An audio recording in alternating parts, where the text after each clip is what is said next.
Hello everybody, I'm SJM, and this is Prominence, Void's Invasion. I'm still a little Maldy since the last episode. Angie boy, just still really disappointed in these experience pouches. Like 200 experience is so ridiculously laughable in Minecraft, it's not even funny. So just to anybody who doesn't know,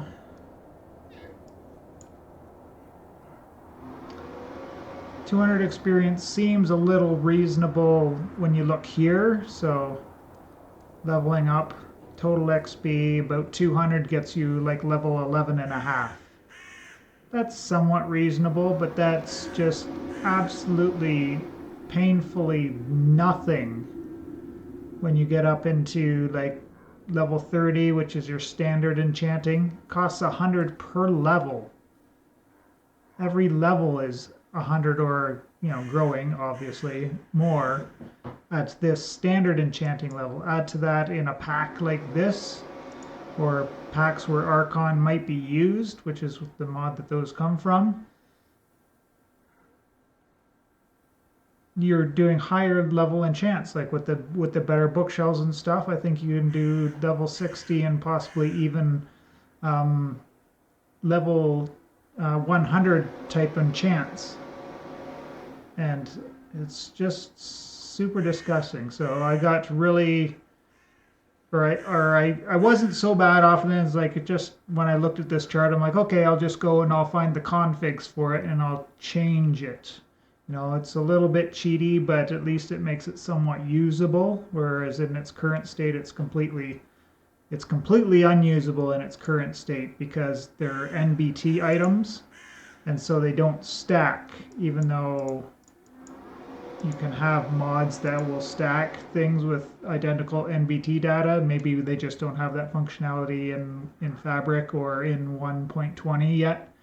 Can't speak to that personally, but if they stacked when they were full, then I could see that, yes, it's a very expensive method for storing experience, and you could probably get away with it at the end. You just need a cow farm and lapis, so both of those things are not expensive at all, right?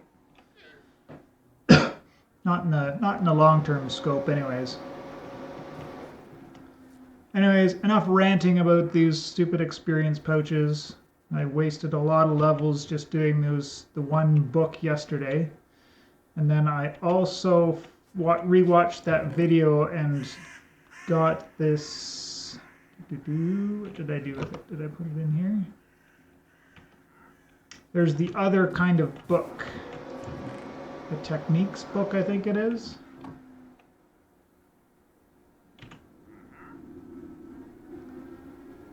Yes, the invocations book was another kind of book, right? So I tried doing that one, wasted a little bit more experience, but aside from that, yeah, I think I'm done with trying the spell route, and I might just change my tree over and go with a bow or ranged type route. As you can see here, I now have snow, even though before this was rain.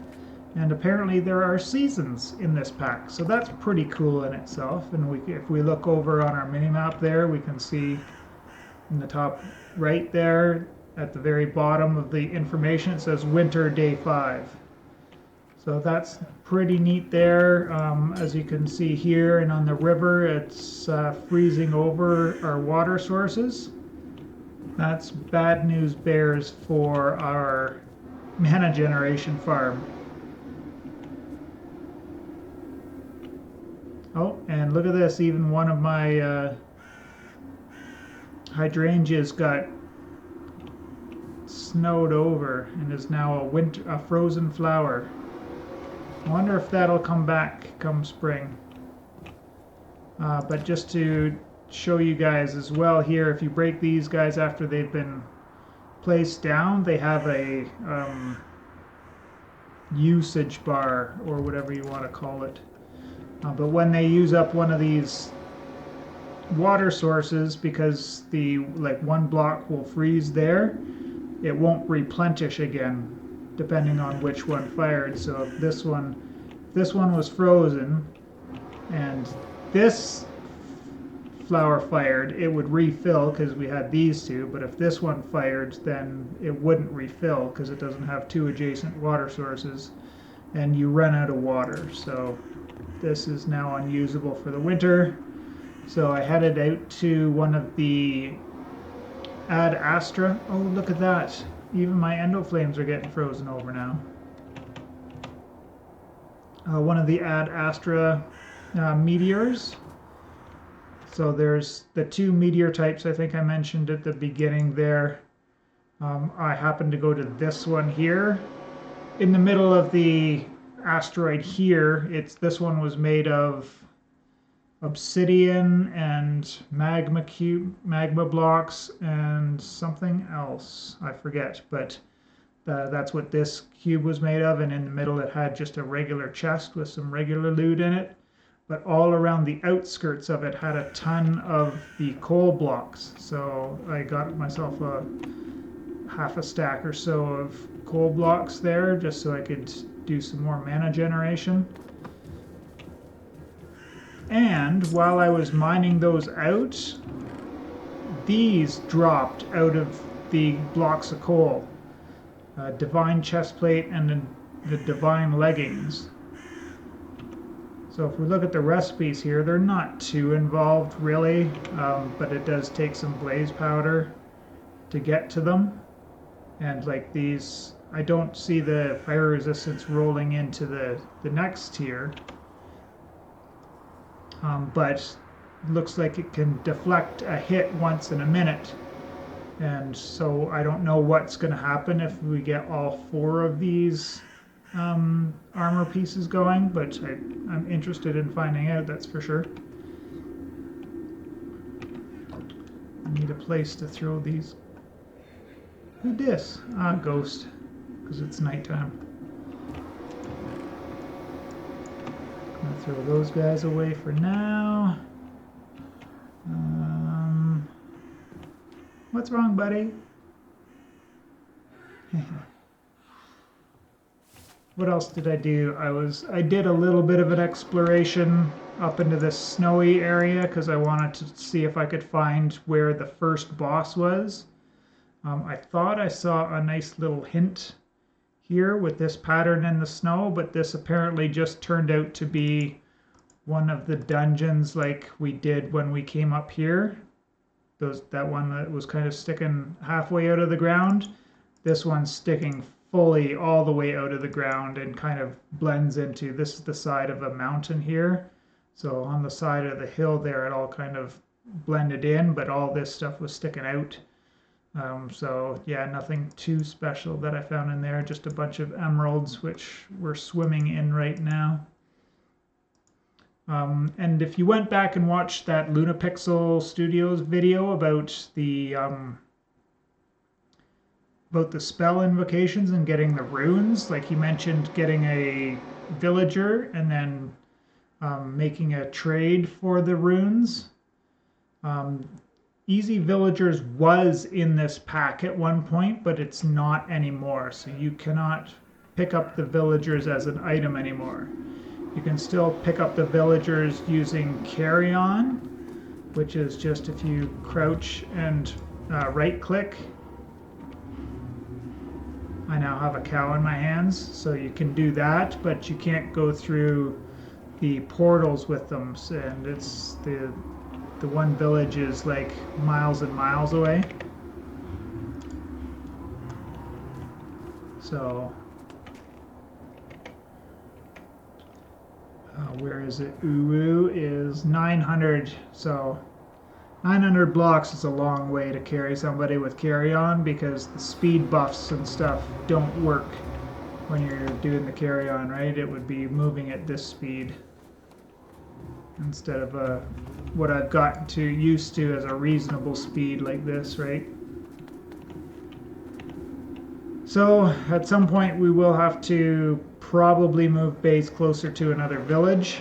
Um, it won't be this village because the raid I procced over there killed off 95% of the villagers, and this town's a super pain in the butt to navigate around, as you all saw. So we won't be basing near that one, but maybe we'll find another village. This isn't a proper village at all. There's a whole bunch of village places in here. Most of these are like restaurant type things, and there was basically just a lot of food over here.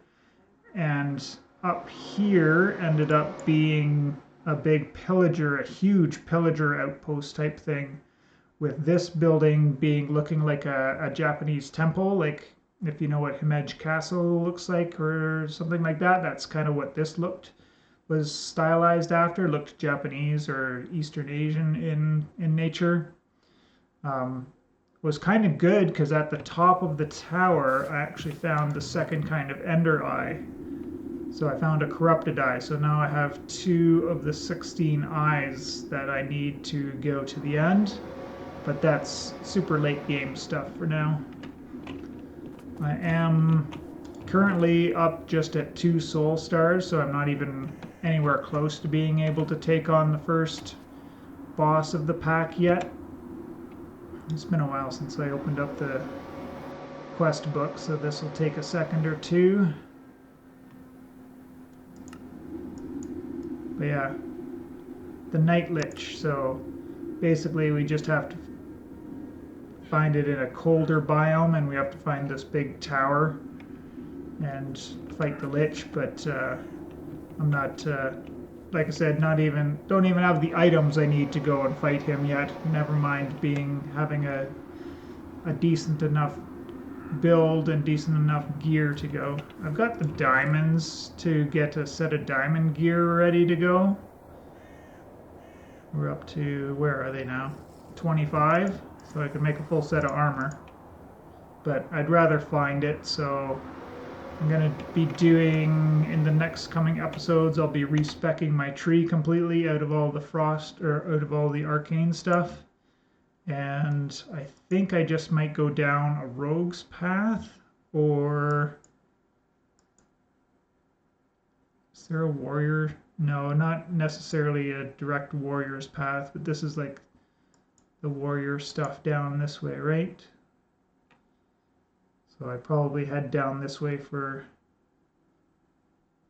some fighting stuff and just do melee combat for now, seeing as how the respecs are just dirt cheap anyways, so it's not a huge deal in that regard at the very least.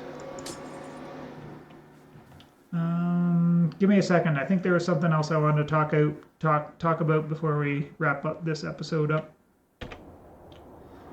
Looks like the good old winter is frozen up almost all of my endo flames now, so hopefully this one,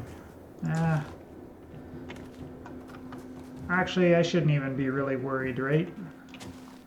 I have so much bone meal kicking around now because it's a combat based pack. I've got like 2 full stacks of bones, plus generating bone meal anytime I want out of the farm. Oh, I guess, yeah, one of the other things was all of my flax completely died, and this was all just ripped back to regular dirt, so nothing came and trampled just one row like this. So make sure when it goes to winter that you pick up all of your flax, because you lose even the seeds. Maybe the seeds popped out and just despawned.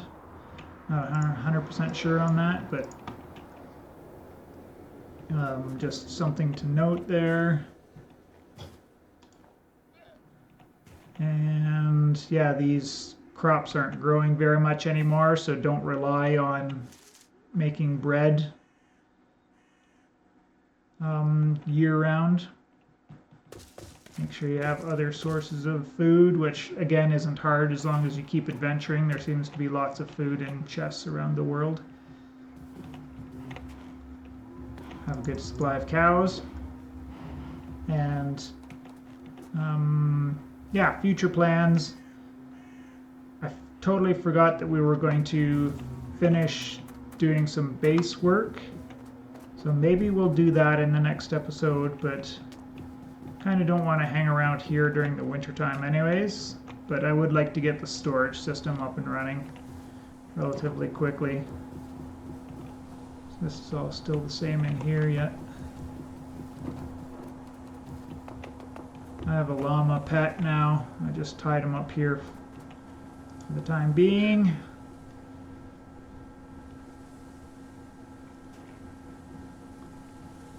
And yeah, I'm still on the lookout for another waystone. I'm keeping this one at this town because that's where there are a ton of villagers. Maybe I'll just pick them up and make a trading hall in that area somewhere.